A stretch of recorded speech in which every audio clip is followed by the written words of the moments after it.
예수님의 죽음은 제자들에게 처참하고 절망적인 그런 사건이었습니다. 자기 옷을 벗어서 레드카펫인 양 그렇게 깔았던 수많은 유대인들, 그 존경과 복종하는 그 모습들, 이제는 더 이상 어디서도 찾아볼 수 없게 되었습니다. 종려나무줄을 흔들면서 왕의 오심을 기다리며 또 로마를 무너뜨릴 강력한 정치적인 왕, 이 정치적인 왕을 기대했던 군중들 뿔뿔이 흩어졌습니다. 주를 위해서 목숨을 바치겠다던 제자들조차 언제 그랬냐는 듯이 예수를 저주하면서 도망갔습니다. 결국 싸늘한 주검이 되어서 돌아온 예수님 곁에는 이름 없는 소수의 여성들 뿐이었습니다. 그러나 그들 또한 예수님의 시신을 수습하는 것이 불가능하다라는 것을 알고 나서 슬픔과 무력감에 갇히게 되었습니다. 그런데 그곳에서 놀라운 광경을 목격하게 되죠. 천사를 통해서 예수님의 부활 소식을 듣게 됩니다. 부활은 죽음을 넘어서는 것으로 신적인 신비, 비밀에 속한 것입니다. 사람이 이해로는 범접할 수 없는 것이 바로 이 부활이라는 것입니다. 그렇기 때문에 천사를 통해서 이 증언을 시작했던 것이겠지요. 따라서 이후 부활의 주님을 만나는 사건, 이 모든 사건들은 인간 예수를 제외하는 것이 아니라 신비로 가득한 전혀 새로운 만남을 했던 것입니다. 작별 인사를 하기 위해서 무덤을 찾아갔던 여성들, 이제는 새로운 소식, 새로운 생명의 전령이 되었습니다. 절망과 슬픔에 사로잡힌 이들이 새로운 삶과 소망의 빛을 전파하는 사람이 되었던 것이죠. 생명의 위협을 무릅쓴 무모함, 그 무덤을 왜 찾아갈까? 비판한 남성들이 꽤 많이 있었겠지만, 그리고 그 무덤을 찾아가는 이들에게는 말 그대로 현상수배가 걸릴 수도 있고 지목될 수 있는 혐오의 대상이 될 수도 있기도 하지만 결국 그곳에서 그들은 부활의 주님을 만나게 되었습니다. 여러분, 이 일은 그들의 인생을 전복시킬 만한 그런 정말 충격적인 사건이었죠. 예수님의 부활, 그들을 이전과 전혀 다른 삶을 살게 했습니다. 어떤 새로운 생명이 그들을 죽게도 했고 어떤 새로운 생명이 그들을 살리기도 했습니다. 어떤 이에게는 그 생명이 목숨을 바쳐서 땅끝까지 가서 복음을 전할 수 있기도 했고 또 어떤 이들에게는 일상에서 하나님 나라를 세우도록 했습니다. 이상하지 않습니까? 똑같은 부활을 알고 있고 똑같은 부활을 믿고 있는데 2000년 전 그들은 이 부활의 소식을 위해서 자신의 모든 것을 걸고 심지어 자신의 목숨까지 내어줄만 했는데, 그리고 매일매일 고난을 당하면서도 매일매일 부활의 은혜가 새로웠었는데 2000년이 지난 오늘 우리가 맞이하고 있는 이 부활은 새로움이 없습니다. 이것을 위해서 왜 목숨을 바쳐야 됩니까? 그냥 속으로 잘 믿으면 되는 것이죠.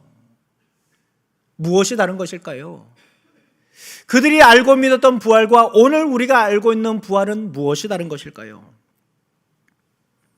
부활의 새 생명인 우리는 과연 부활의 소망으로 살고 있는가? 부활의 생명이 우리의 일상과 믿음을 이끌고 있는가? 우리의 모습을 되짚어 보아야 합니다. 여러분 중 대다수는 아마 매년 맞는 부활절이 사실 그렇게 새롭지 않을 것입니다. 아마 우리 안에는 오늘이 부활절인지 모르고 오신 분도 계실 겁니다.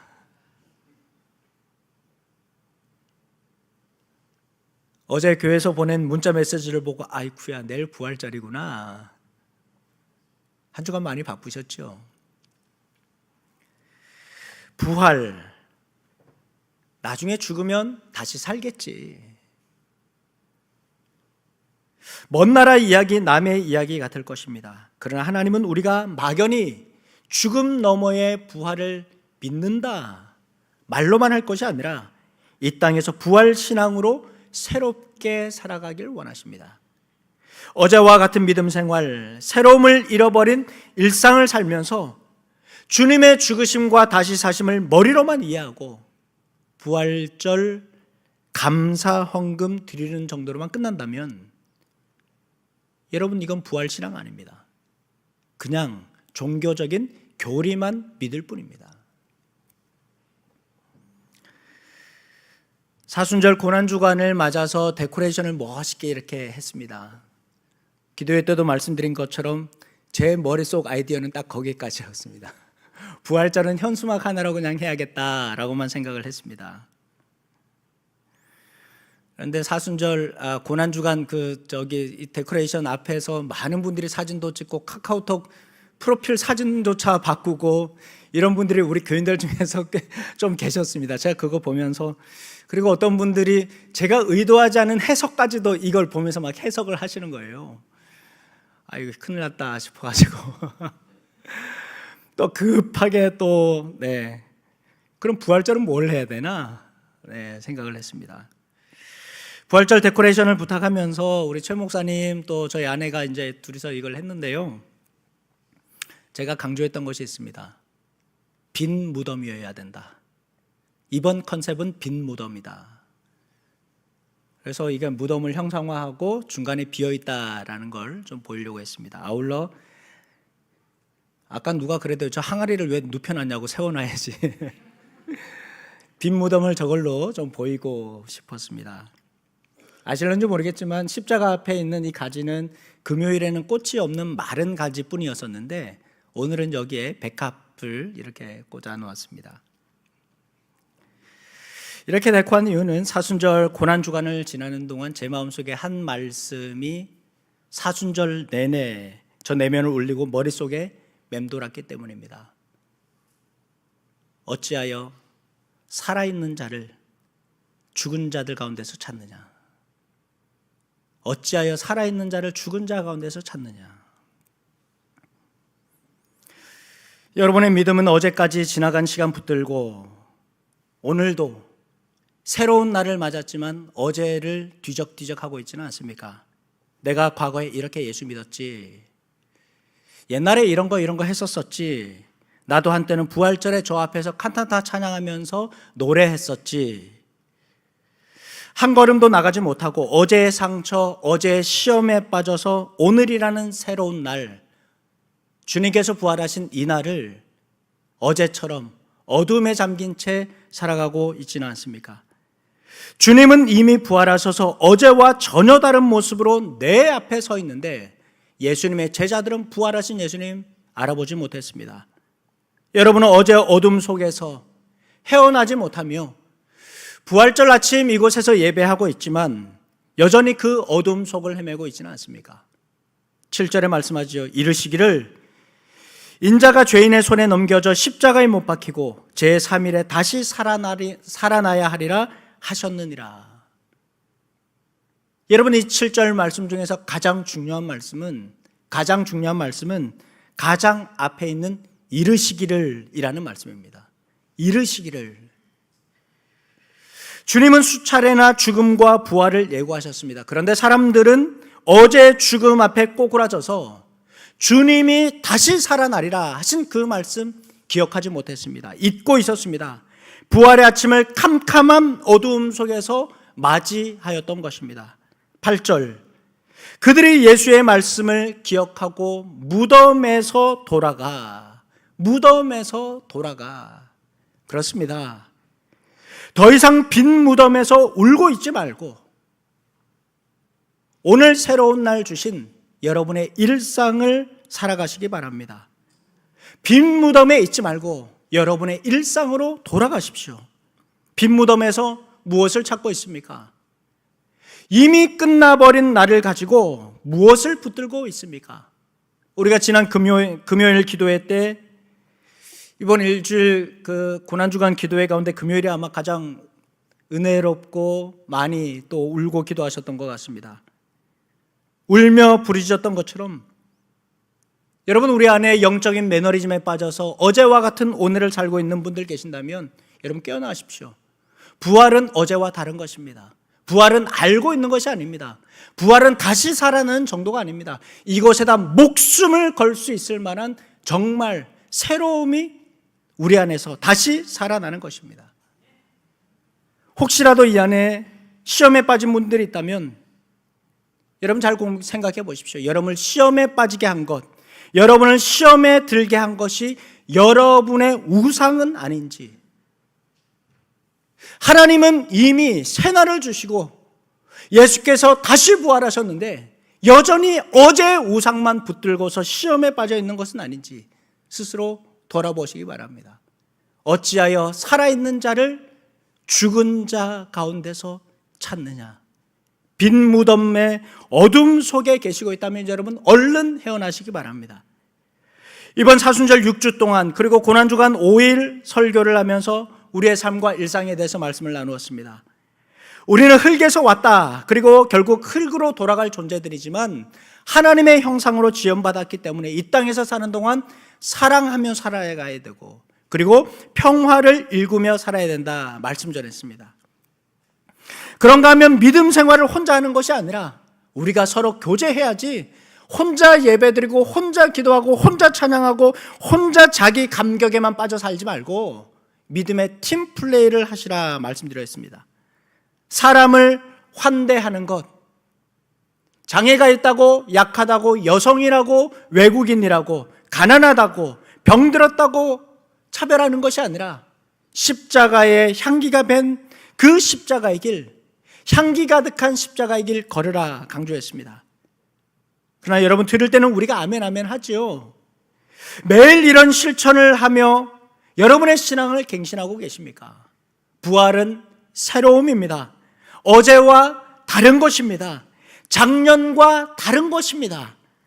우리가 너무나도 잘 아는 말씀이지만 이런 일상의 실천이야말로 어제와 다른 오늘을 사는 것입니다. 여러분의 가정, 여러분의 이웃, 그리고 우리 공동체에 새로운 생명의 부활의 씨앗을 뿌리는 것은 바로 이러한 실천을 오늘 내가 하고 있느냐, 오늘 내가 이렇게 다른 사람을 환대하고 있느냐, 사랑하면서 그리고 평화를 일구며 살아가고 있느냐 하는 것입니다. 1890년 반고흐가 고갱과의 불화 끝에 스스로 정신병원에 입원하죠. PPT 한번 보여주십시오. 때마침 동생 태호가 아들을 낳습니다.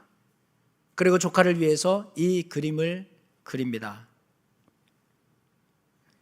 이 그림과 저 현수막은 같은 겁니다.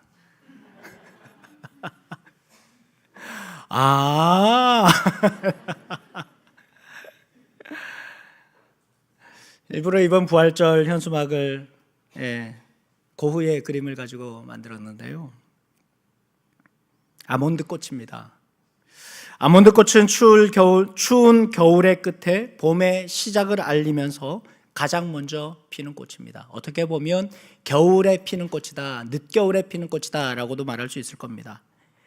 고흐는 비록 자신의 삶은 우울하고 피폐한 삶을 살았지만 사랑하는 조카는 이러한 고통스러운 삶이 아니라 정말 이른 봄에 피는 아몬드 꽃처럼 강인하고 밝게 자라길 바라는 마음으로 이 그림에 자신의 마음을 담았던 것 같습니다. 아이러니한 것은 고흐가 이 그림을 그린 이후 5개월 만에 죽게 됩니다. 그래서 이 작품에는 죽음과 또 희망, 또 탄생이 공존합니다. 고흐는 가장 암울하고 힘들었던 시기에 이렇게 희망적인 그림을 그렸던 것이죠. 그래서 지금까지도 아몬드꽃이라는 이 그림, 이 작품 명작으로 그렇게 손에 꼽힙니다. 그런가 하면 전쟁과 신부라는 책에 보면 성프란시스코가 그렇게 얘기합니다. 하나님, 당신을 보여주십시오. 당신을 우리 가운데 보여주십시오 라고 했더니 바로 옆에 있던 아몬드 나무에서 아몬드 꽃이 피어났습니다. 서양에서는 이른 봄에 피어나는 이 아몬드 꽃을 새로운 생명, 희망, 부활의 상징으로 여깁니다. 매년 맞는 부활절, 그러나 매년 맞는 이 부활절은 매번 새로운 봄으로 우리에게 찾아옵니다. 우리의 마음이 새로움을 받아들일 준비가 되어 있는가? 주님의 부활이 내 안에서 새로움으로 작용하며 새로운 생명으로 역사하고 있는가? 여러분, 만약 그렇지 않다면 어제의 부활절과 우리는 다르지 아니할 것입니다. 부활은 새로운 생명입니다. 부활은 우리를 다시금 일어나게 하며 우리에게 치유를 주며 회복을 주시며 그리고 또 희망을 주는 것입니다. 부활의 소망은 빈 무덤 너머로 온 세상에 새로운 희망의 빛을 비추고 있습니다. 예수님의 부활을 맞이한 여러분의 삶에 이렇게 활짝 핀 아몬드꽃처럼 새롭고 희망찬 은혜가 가득하길 주님의 이름으로 축원합니다. 아버지 하나님, 예수님의 부활을 맞은 이날 하나님, 우리의 마음은 어떻습니까? 우리의 삶이 주님을 향하며 어제와 다른 오늘 살기를 원합니다. 우리의 삶은 어제로 끝이 났습니다. 그러나 하나님께서 새로운 날 주시며 새로운 생명 주시고 오늘을 새로움을 맞는 새 날로 살기를 원하십니다. 부활의 생명을 전하며 사는 저희들 되게 하여 주시옵소서. 주님의 새 생명을 통해서 이웃을 섬기며 또 환대하며 또한 우리에게 부어주시는 그 은혜로 부활의 기쁨을 찬양하는 우리 온 교우들 되게 하여 주시옵소서. 모든 것 감사드리며 예수님의 이름으로 기도하옵나이다. 아멘. 우리 마지막 찬양하고 함께 예배 마치겠습니다. 부활절에는 이 찬양을 해야 될 것 같습니다. 찬송가 165장 함께 찬양하겠습니다. 우리 일어나서 같이 찬양하겠습니다.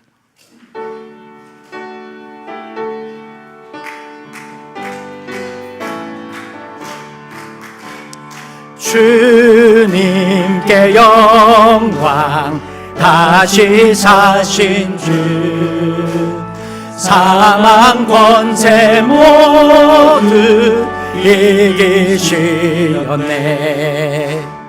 흰 옷 입은 천사 돌을 옮겼고 누우셨던 곳은 비어 있었네. 주님께 영광, 다시 사신 주, 사망 권세 모두 이기. 부활의 주님 나타나시사, 부활의 주님 나타나시. 두려움과 의심 물리치셨네. 주의 교회 기뻐 찬송하여라. 다시 사신 주님, 아멘. 죽음 이겼네. 주님께 영광, 다시 사신 주, 사망 권세 모두 이기시었네. 할렐루야. 우리 하나님께 영광의 박수를 드리겠습니다. 할렐루야. 주 예수 그리스도의 은혜와 하나님의 사랑과 성령의 교통하심이 절망 가운데서 부활의 기쁨을 맞게 하여 주시며 넘어진 자리에서 일어나 부활의 희망을 갖게 하실 주님의 은혜로 다시 결심하고 다짐하며 오늘의 삶을 실천하며 살아갈 사랑하는 주의 백성들 위해, 그리고 이 시간도 전쟁과 분쟁으로 자연재해와 또 도시의 빈곤으로 어려움을 겪는 이들, 그리고 북한 땅 위에 이제부터 영원히 함께 하시길 간절히 축원하옵나이다. 아멘.